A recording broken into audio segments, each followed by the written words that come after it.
உன்னை பற்றி யாரு அடையன்னு சொன்னால் என்ன இந்த காதில் வாங்கி அதை அந்த காதில் தள்ளு மேகம் மீதந்தாலும் காகம் பறந்தாலும்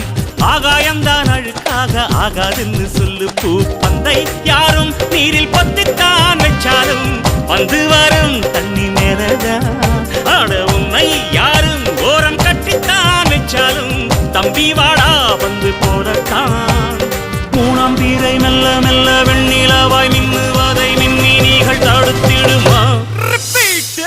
சக்தி எல்லாம் ஒன்று சேர்ந்தாரே சொர்க்கம் வரும்